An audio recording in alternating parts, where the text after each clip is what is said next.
a comenzar a grabar en la temática de la distribución normal. Entonces le estaba diciendo que nosotros lo que venimos haciendo con la normal es encontrar probabilidades bajo una curva, o sea, ¿qué era lo que nosotros teníamos o lo que nosotros hacíamos? Pues básicamente es esto. Nosotros estamos hablando de una distribución normal que tiene esta forma, ¿sí? O sea que nosotros tenemos aquí la media y nosotros tenemos aquí un valor de X, debajo del cual hay cierta cantidad de área bajo esa curva y esa área se denomina probabilidad. O sea, esta es la probabilidad y este es el valor de X que en términos descriptivos se denomina percentil. Si ustedes recuerdan la parte descriptiva que hicimos los ejercicios, entonces nosotros decíamos que un percentil, ¿cuál era la característica principal? Que debajo de ese valor había un porcentaje y por encima había el restante. Es decir, este valor de X también en probabilidad se convierte en un percentil. ¿Por qué? ¿Qué estoy diciendo yo? ¿Cuál es la probabilidad de que el peso en kilo esté por debajo de 52 kilos? Entonces encuentro allá ese porcentaje y este 52 kilos se convierte en un percentil. ¿En cuál percentil? Pues depende de la probabilidad que me dé allí. Porque miren, si esto me da 80, entonces esto es 20. Entonces es el concepto de percentil. El 80% de las personas pesan menos de 52 kilos y el restante 20% pesan más de 52. Eso lo hemos hecho, pero entonces, ¿qué es lo que ahora vamos a, o sea, cuál es el problema que tenemos ahora que resolver? Y vuelvo y les digo, esto es en la práctica lo que uno más trabaja. Ya sabemos que aquí tenemos un promedio, ¿sí? Y nosotros queremos saber, por ejemplo, digamos que esta área que hay aquí, todo esto que hay aquí, yo ya sé que es el 70%, ¿sí o no? O sea, yo ya sé que esa es el área. Entonces, yo quisiera saber cuál es el valor de X, o sea, ¿qué quiero hacer?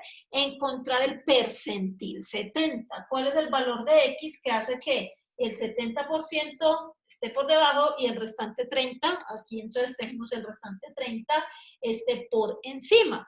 O sea, digamos que esa es una, vuelvo y digo, de las aplicaciones más grandes que tiene la normal, porque entonces el mismo ejemplo que les puse esta mañana, miren, y que es uno de los casos que vamos a hacer el próximo jueves con datos reales, pero no vamos a decir de quiénes estaban.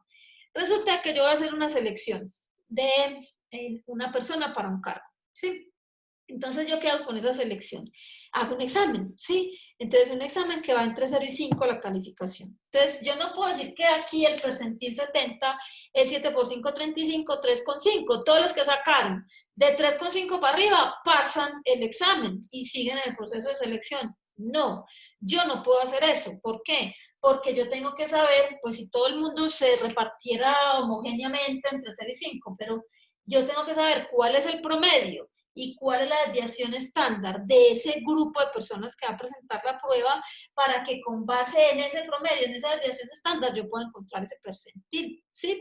Entonces, por eso es que nosotros debemos encontrar cuál es la calificación que hace o que parte esto en el 70% está por debajo y el restante 30% está por encima. Entonces, hay una cosa importante que tenemos que mirar. Si nosotros hacemos esto, nosotros podemos encontrar no X, aquí va a estar 0, ¿y quién va a estar aquí? Va a estar un valor de Z. O sea, yo puedo encontrar el valor de Z, miren ustedes, esto también me da 0,70, ¿sí? Y una vez encuentro el valor de Z, pues hago la transformación para saber quién es X. Entonces vamos a compartir las diapositivas que ya ustedes tienen de la normal, donde vamos a mirar allí, sí, vamos a mirar allí un ejercicio. ¿Qué pacho? ¿Qué pacho? Aquí. Vamos a mirar el ejercicio pues que veníamos haciendo con la distribución normal. Entonces miren ustedes, nosotros estamos hablando de estos ejercicios para buscar en la tabla. Miren, acá lo tenemos, ¿cierto? Acá tenemos punto 7967. Para el área bajo la curva, que es todo esto, ¿cuánto vale Z? Vale 0,83. Es decir, que si yo voy a encontrar el valor de X, pues entonces simplemente necesito saber la media y la desviación estándar de esa variable para poder encontrar el valor de X. Entonces vamos a mirar un ejercicio practiquito acá, de ejemplo, este. Miren ustedes, entonces cuando tenemos la probabilidad, en el caso que teníamos en el tablero era 0.7, ¿sí? Pero resulta que yo quiero saber cuál es el valor de X que está por debajo de ese 0.7, entonces, ¿qué voy a hacer? Voy a ir a la tabla normal. Entonces, ¿cuál es nuestra tabla normal? Recordemos que nuestra tabla normal tiene aquí los valores de Z, miren acá, los dos primeros, y la última, el último decimal, ¿sí? Entonces, por ejemplo, esto es Z.11, la probabilidad es 0.5438, pero aquí me están diciendo lo contrario. Me están diciendo que la probabilidad es 0.6664. Entonces ya hacemos como Valles, el mundo al revés. Vamos a mirar hacia atrás, o sea, vamos a mirar 0.6664, que es una probabilidad, ¿sí o no?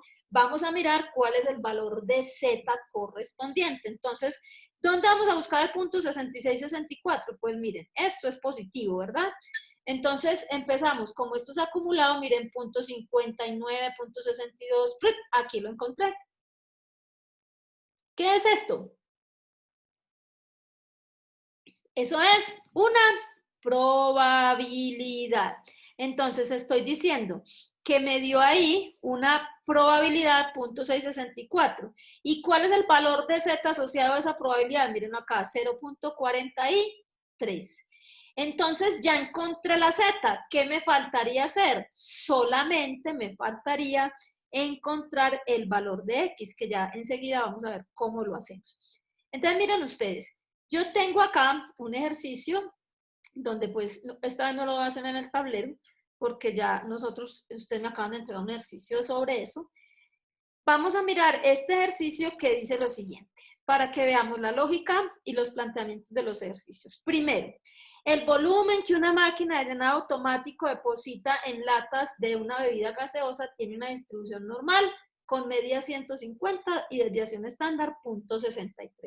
Es decir, mi variable X, ¿qué es? Es el volumen de llenado, ¿sí o no? Esa es la variable X. Es una variable cuantitativa y es continua porque el volumen de llenado me permite decimales. Listo. ¿Qué más me están diciendo? Que mi variable es normal. Entonces ya me dicen que es normal, entonces ya yo sé que cumple con todas las características y propiedades de una distribución normal. ¿Cuál es la primera característica y propiedad de una distribución normal? Su forma gráfica. O sea, su forma gráfica es la campanita. En la mitad voy a tener 150 mililitros y el ancho de la curva me lo va a dar esa desviación que es 0.63. Entonces, con esta información, ya yo qué sé, con esta información lo que yo ya sé es lo siguiente, que puedo encontrar la probabilidad de que el volumen depositado sea menor que 148, o sea que simplemente voy a utilizar esta formulita. La probabilidad de que X sea menor que 148, Z es igual a X menos la media sobre S, Z me da 2.38, o sea que la probabilidad de que X sea menor que 148.5 es lo mismo de que la probabilidad de que X sea menor, que Z, perdón, sea que menor que 2.38 negativo. Entonces busco en la tabla y esa probabilidad me da 0.0087. Esa ya es una de las cosas que ustedes saben hacer, pues porque acaban de terminar un taller sobre este tipo de ejercicios. Entonces, la probabilidad de que el volumen depositado sea menor a 148 mililitros es 0.0087, es una probabilidad muy pequeña. Muy bien, entonces ahora, si yo quiero calcular la probabilidad de que el volumen de llenado sea mayor a 151.3 mililitros, pues también ya la sé hacer. O sea, la probabilidad de que X sea mayor que 151, estandarizo la Z y es lo mismo, voy a calcular la probabilidad de que Z sea mayor que 2.06, hago el cálculo, busco en la tabla y me da que la probabilidad de que el volumen depositado sea superior a 151.3 es de 0.0197, también es muy pequeño. Hasta ahí nosotros ya pues teníamos, digamos, entrenamiento suficiente para hacer estos ejercicios. Aquí se dificulta un poquito, pero es simplemente ver la lógica del asunto, ¿cierto? Me están diciendo, ¿cuál es la probabilidad que este no es? ¿Cuál es la probabilidad de que de que